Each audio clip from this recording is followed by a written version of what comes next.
സർവം ശിവം അർപ്പണമസ്തു. ഇന്ന് നിർജ്ജല ഏകാദശിയാണ്.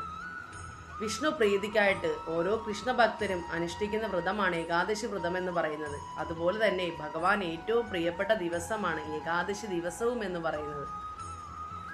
24 ഏകാദശി വ്രതം അനുഷ്ഠിക്കാൻ സാധിക്കാത്തവർക്ക് നിർജ്ജല ഏകാദശി വ്രതം അനുഷ്ഠിക്കുന്നതിലൂടെ 24 ഏകാദശി വ്രതത്തിൻ്റെ പുണ്യവും ലഭിക്കുന്നതാണ്. ഇതിന് പിന്നിൽ ഒരു കഥയുണ്ട്. ഒരിക്കൽ ഭീമസേനൻ ഏകാദശി വ്രതം അനുഷ്ഠിക്കുകയായിരുന്നു. പക്ഷേ ഭീമസേനൻ്റെ സ്വഭാവം എല്ലാവർക്കും അറിയാലോ. ഭീമസേന ആഹാരവും ജലപാനവും ഒന്നും ഉപേക്ഷിച്ച് വ്രതം അനുഷ്ഠിക്കാൻ സാധിക്കില്ല. അത് ഭഗവാനോട് പറയുകയും ചെയ്തു. എനിക്ക് ജലപാനം പോലും ഇല്ലാതെ ഞാൻ എങ്ങനെയാണ് ഏകാദശി വ്രതം അനുഷ്ഠിക്കുന്നത്? അതുകൊണ്ട് ഭഗവാൻ എനിക്കൊരു ഉപായം പറഞ്ഞു തരണം. അപ്പോൾ ഭഗവാൻ പറഞ്ഞു, നീ 24 ഏകാദശി വ്രതവും അനുഷ്ഠിക്കണ്ട. 24 ഏകാദശിക്ക് തുല്യമായ നിർജ്ജല ഏകാദശി വ്രതം മാത്രം അനുഷ്ഠിച്ചാൽ മതി. ഈ നിർജ്ജല ഏകാദശി വ്രതം അനുഷ്ഠിക്കുന്നതിലൂടെ നിനക്ക് 24 ഏകാദശി വ്രതം അനുഷ്ഠിച്ച പുണ്യവും ലഭിക്കുന്നതാണ്. പക്ഷേ നിർജ്ജല ഏകാദശി ദിവസം ജലപാനം പോലും സേവിക്കാൻ പാടില്ല. എന്നാൽ 24 ഏകാദശി വ്രതം അനുഷ്ഠിച്ച ഫലവും നിനക്ക് ലഭിക്കുന്നതാണ്.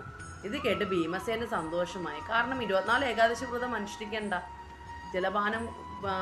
ജലപാനവും ആഹാരവും ഉപേക്ഷിച്ച് 24 ഏകാദശി വ്രതം അനുഷ്ഠിക്കേണ്ട ആവശ്യമില്ല.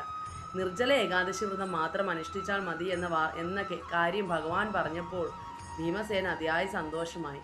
അങ്ങനെ അന്ന് മുതൽ ഭീമസേനൻ നിർജ്ജല ഏകാദശി വ്രതം അനുഷ്ഠിച്ച് 24 ഏകാദശിയുടെ പുണ്യം ഭീമസേനൻ നേടി. അതുപോലെയാണ് ഓരോ ഭക്തരും നമ്മൾ 24 ഏകാദശി വ്രതം അനുഷ്ഠിക്കാൻ സാധിക്കാത്തവർക്ക് ഈ നിർജ്ജല ഏകാദശി വ്രതം അനുഷ്ഠിക്കുന്നതിലൂടെ 24 ഏകാദശിയുടെ പുണ്യവും ഭഗവത് പ്രാപ്തിയും ഭഗവാന്റെ പൂർണ്ണ ഭക്തനും ഭഗവാന്റെ എല്ലാ അനുഗ്രഹവും നമുക്ക് ലഭിക്കുന്നതുമാണ്. എല്ലാവരും നിർജ്ജല ഏകാദശി വ്രതം അനുഷ്ഠിക്കുക, ഭഗവാന്റെ പൂർണ്ണ ഭക്തരാകുക, ഭഗവാന്റെ അനുഗ്രഹം പ്രാപ്തമാക്കുക. സർവം ശിവം അർപ്പണമസ്തു.